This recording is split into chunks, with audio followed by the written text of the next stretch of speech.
Nós temos falado aqui no nosso programa sobre questões da vida, a gente conversou bastante sobre o problema da ansiedade que aflige muita gente e hoje uma outra questão da vida que envolve algo que nós recebemos no Instagram da nossa igreja, recebi também no meu Instagram pessoal, que é a respeito do perdão, principalmente o convívio entre pessoas da mesma igreja.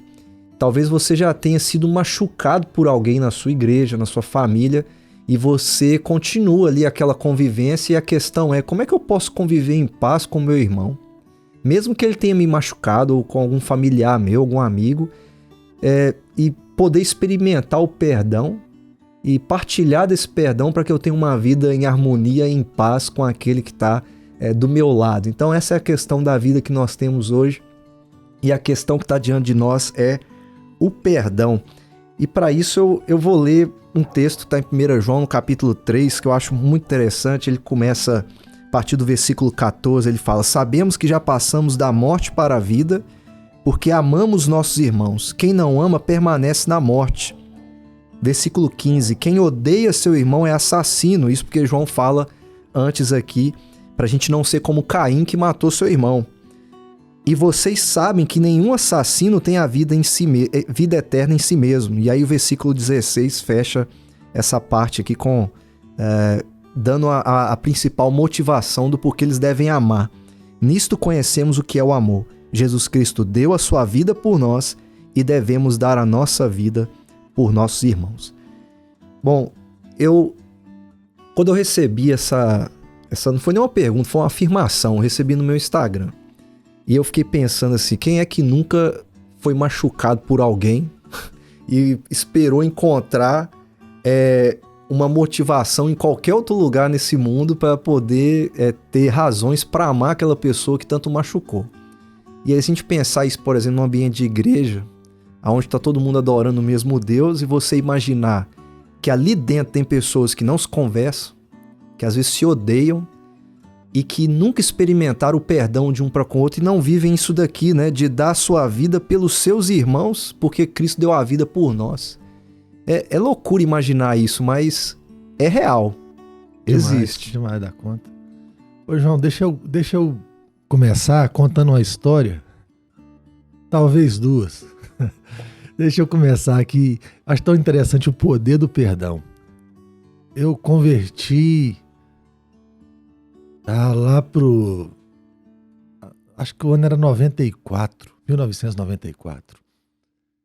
E você começa essa vida com Cristo e eu lembro daquelas brigas de dentro de casa com irmãos.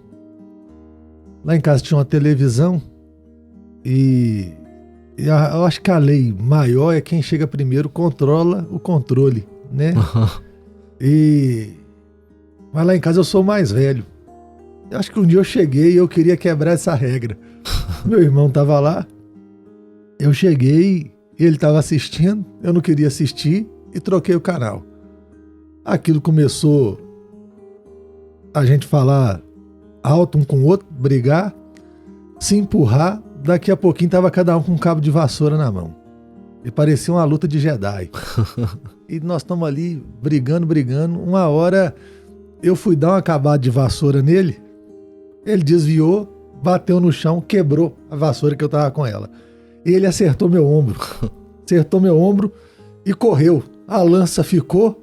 Na hora que eu vi aquela lança e ele correndo, eu falei, vou atravessar ele. Pela bondade de Deus, ele saiu e a lança passou. E eu senti dor aqui muito tempo. E eu fiquei 2 anos sem conversar com meu irmão do meio. Eu estava na igreja, crente, vigília, sabe? E o pastor falou bem assim, lendo esses textos bíblicos que falam sobre amor e perdão ao irmão. Aí ele falou bem assim, agora é a hora de você perdoar seu irmão. E eu sentia no meu coração assim, perdoa seu irmão. E eu olhava para o lado e falava assim, não é comigo não, sabe?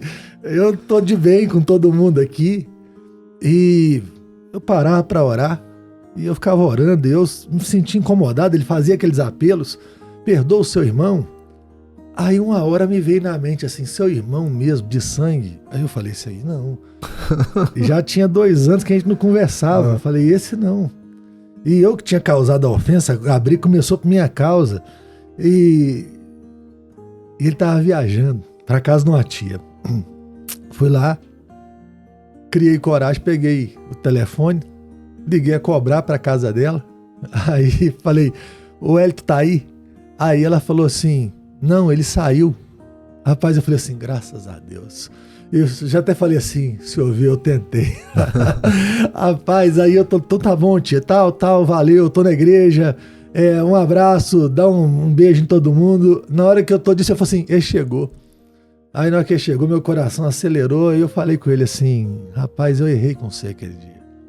E eu sou crente. Eu acho tão interessante você pensar no ponto de referência, sabe? Eu sou crente, eu tô num culto aqui agora. E Deus falou isso pra mim. Eu tô te pedindo perdão, me perdoa, eu quero começar de novo. Assim, aquele dia nós fizemos as pazes, depois ele chegou de viagem, a gente conversou, amo meu irmão, pensa diferente de mim, vive um estilo diferente de mim demais. Ele tem uma banda de rock. Aí foi tocar lá em Caratinga, quando eu era pastor lá uma vez. Aí ele falou assim, meu irmão pastor tá aqui. Ele falou, comecei a gostar dele depois de grande. Mas é interessante você pensar assim, um mandamento, rapaz, que resolve a sua vida, né? Sim. E resolve isso. E João até fala que esse é um mandamento antigo, ele chega a mencionar isso na carta e novo ao mesmo tempo. Aí uma vez eu já preguei a primeira carta de João e eu sempre fiquei encucado com isso. Como é que é antigo e novo, né? É porque a ideia é que, tipo assim, ele já vem sendo ensinado desde o princípio, porque lá na lei já falava disso, né? A questão, você vai encontrar isso, né? De você ter esse cuidado misericordioso, esse amor. E até os escribas, quando chegam para Jesus, mencionam amar o próximo como a si mesmo, né? O amor a Deus e o amor ao próximo, que é o que resume basicamente os 10 mandamentos, né? E aí eu ficava pensando nisso e até que eu descobri que o novo é que ele vai se renovando em novos atos de amor. Eu guardei essa frase. O amor se renova em novos atos de amor constantemente. E a gente experimenta o perdão basicamente todo dia. Mesmo que a gente tenha dificuldade. Eu já tive um momento que eu precisei perdoar. Eu tive uma banda também no passado. E aconteceu uma coisa num evento e eu acabei tomando as dores de um amigo. E fiquei sem conversar com outro 1 ano ou 2 anos, sei lá. E eu sempre procurando motivação para perdoar. E a motivação tá na nossa frente, né? A gente que é cristão, a gente sabe que a motivação é essa aqui. Cristo deu a vida por você. Mas até que parece que Deus usa alguém para te dar uma luz, né? Eu cheguei um dia na igreja, eu tava voltando, eu tava no seminário já. Tava voltando, parei na igreja, desci no ônibus próximo da igreja. E eu cheguei justamente na hora que o pastor falava sobre perdão. Ele falava assim, o perdão é uma atitude. Eu ficava assim, rapaz, será que eu não tenho que esperar sentir pra perdoar ninguém, não? E aí eu fui orar e falei, Senhor, se é uma atitude, então eu vou tomar essa atitude. E liguei pro rapaz e eu senti a mesma coisa. Antes da gente se encontrar, eu fui no trabalho dele, o meu coração disparou. E quando ele veio, ele já veio meio que emocionado. Os dois estavam com o coração disparado. Depois a gente conversou, né, sobre isso. E o perdão foi tão automático que a gente já chegou conversando. E eu falei com ele, me perdoa, aquele dia eu tomei as dores disso, daquilo. Não, João, também me perdoa, eu também errei nisso. E a experiência do perdão, ela é libertadora, né? E você, parece que tudo aquilo que você viveu antes ficou para trás. Porque você encontrou a sua principal motivação. Às vezes a gente precisa de uma luz, né? Alguém fala com a gente. Mas a luz está diante de nós. E João é um apóstolo. Eu acho muito engraçado em João, e acho isso interessante nele, que apesar de ser conhecido como um apóstolo do amor, ele usa umas palavras difíceis aqui, né? Quem odeia seu irmão é assassino. Ao mesmo tempo que ele é extremamente amoroso, ele não fica dando voltas para dizer o oposto daquilo que é o correto, né? E isso aqui sempre me pegou para poder perdoar e amar, pensando na própria ação de Cristo em nos perdoar, né? Mesmo nós sendo responsáveis, os nossos pecados, né? sendo responsáveis por ele estar na cruz e fazer isso para poder pagar uma dívida que é minha. Né? Então, o perdão é isso, é assumir a dívida do outro, né? E é humilhante você chegar pro outro e falar assim, olha, eu errei. Eu lembro que teve um perdão que me marcou. Eu acho que eu tinha uns 11 ou 12 anos. Não, eu acho que eu tinha uns 11 anos. E meu tio tinha um estúdio no terraço da casa que era a casa do meu avô, e um terraço em cima. E eu acho que eu entrei muito de sopetão na sala e eu acho que ele tomou um susto. E ele ficou muito bravo. E aí ele gritou comigo e eu desci, né, assustado, menino. Mas eu lembro daquele homão, meu tio acho que tem 1,80 m, alguma coisa, me chamando depois e pedindo perdão para um menino de 11 anos. Aquilo me ensinou muito, né, porque às vezes a gente fica esperando alguma motivação, mas tudo que a gente precisa é ter uma atitude com aquele irmão da igreja que às vezes machucou a gente, né? E João fala de uma coisa importante aqui, vai fazer isso no capítulo 4, quando ele fala que Deus nos amou primeiro. E eu falei isso no casamento do meu irmão. Falei com ele assim, olha, se Deus deu o primeiro passo, alguém tem que dar o primeiro passo. Alguém tem que amar primeiro sem esperar o amor do outro. E isso é difícil demais. Isso é muito difícil. E você pensa que tudo que existe é fruto desse amor. Sai dali, né? As pessoas têm hora que elas se enganam quando elas pensam que Deus é o ser mais carente do universo. E aí ele cria alguém para amar. Uhum. E esse alguém causa uma decepção cósmica. O que o cristianismo entende é que é um Deus, 3 pessoas que vivem num relacionamento de amor eterno. Então ele cria todas as coisas porque está cheio de amor.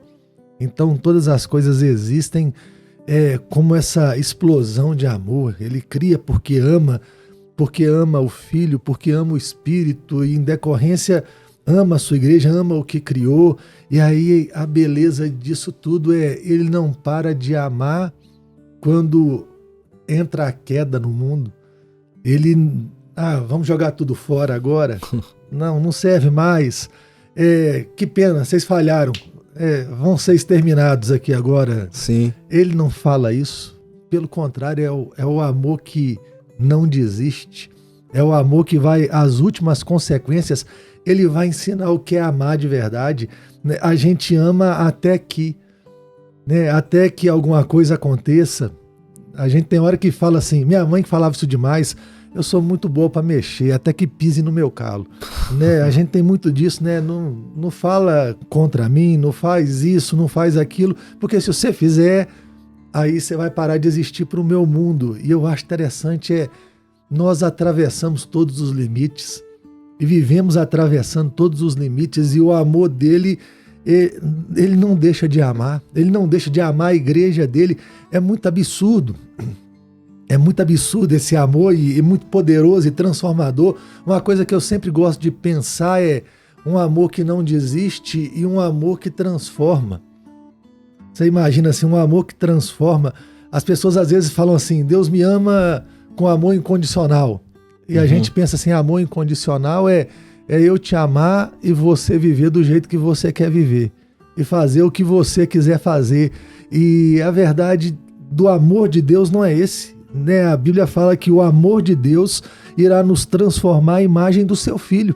Né? Deus está transformando a nossa vida a cada dia.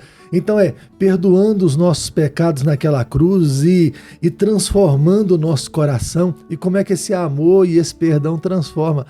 Eu acho que todo mundo, à medida que fala de perdão, lembra de uma história, né?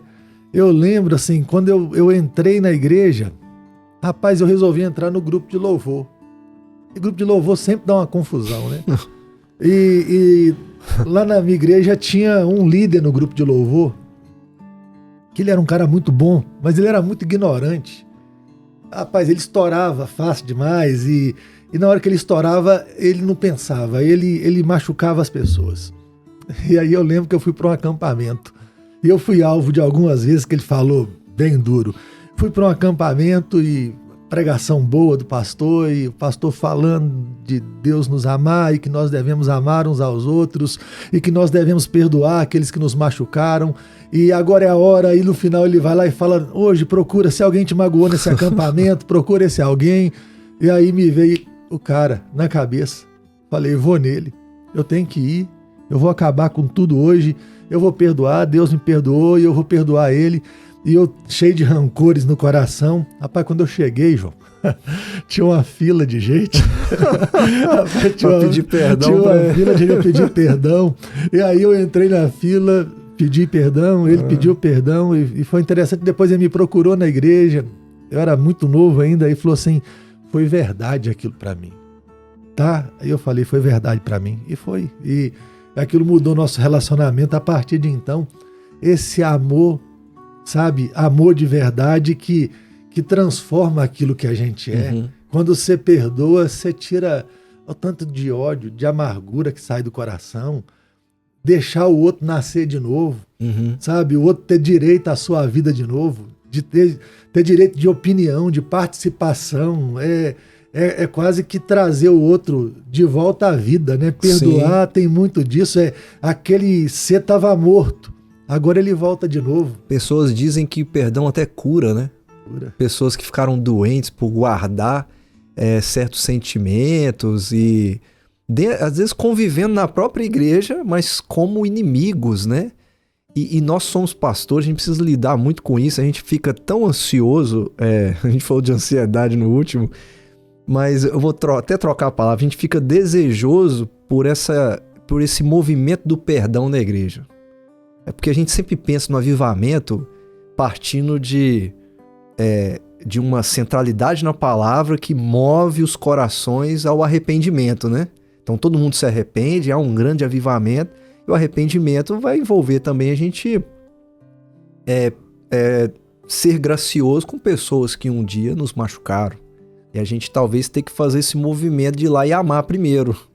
Às vezes alguns vão ter uma fila maior do que os outros, né? Alguns talvez vão receber menos perdão que os outros, porque machucaram menos. Mas eu lembro de uma frase de um professor, um menino foi até ele e falou assim, eu li isso em algum lugar ou eu ouvi isso em algum lugar. Já não lembro mais. Aí o menino falou assim, professor, eu te amolo demais, né? Aí o professor falou assim, não, mas faca só fica afiada quando amola. E às vezes quando eu tenho amigos ou familiares que às vezes tem algum atrito com alguém, eu gosto de pensar assim, mas o atrito deixa a gente mais afiado. Mais dói, machuca, mas a gente fica mais afiado, porque a gente cresce, a gente amadurece, a gente fica mais sábio.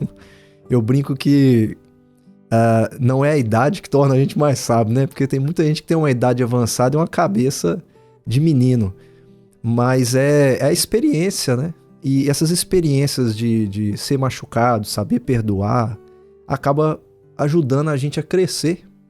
Né? Você vê, eu não esqueci do meu tio me pedindo perdão. E como eu não esqueci de quando eu precisei me humilhar para pedir perdão. E a gente faz isso todo dia com familiares, com esposa. A esposa faz com o esposo. E na vida da igreja, infelizmente, a convivência acaba gerando atritos. E os atritos, às vezes a pessoa sai da igreja e não quer conviver mais com aquela. Só que a gente se esquece que a gente está servindo ao mesmo Deus. A gente vai conviver no mesmo céu. Mas aqui seria tão importante também se a gente convivesse em amor, né? Na mesma igreja, fazendo o mesmo serviço a Deus. E não perdoar vai sempre transformar a gente. Tem esse aspecto. A gente às vezes acha que eu saio dessa igreja e vou para outra e eu nunca mais vou ver essa pessoa. Do mesmo jeito que o perdoar me transforma, eu me torno uma outra pessoa, meu coração fica liberto. Não perdoar também me transforma. Tô lembrando aqui de um texto do Evangelho que um moço devia muito dinheiro para um rei, né? Ele vai lá e o rei quer vender ele, quer prender ele, quer vender a família dele, quer vender tudo que ele tem, até para que ele pague. Ele vai lá e pede perdão para o rei. O rei vai lá e perdoa tudo para ele. Ele tinha uma dívida impagável para o rei. Aí ele sai e encontra um moço que ele deveria dever para ele o salário de um ano. Então, assim, é muito dinheiro, mas é uma dívida que você consegue pagar, ela é pagável. E aí uma coisa que me chama a atenção é aquilo que não aconteceu com ele, acontece com o homem. Primeiro ele agarra aquele homem pela gola ali, né? Ele é agressivo e ele faz o homem pagar. Eu acho tão interessante, um homem que não perdoa, ele é transformado de forma pior. Sabe? Sempre que você conversa com ele, ele tem uma fala amargurada. Agressividade, né? Agressividade, ele tem dor demais na alma, sabe? Ele tem que relembrar os machucados. Ele sempre é muito justo, muito bom, sabe? Ele é alguém que nunca errou. E uma coisa que eu percebo no decorrer da caminhada é que com os outros, com a gente quer misericórdia. Com os outros a gente quer justiça. Sim. Sabe?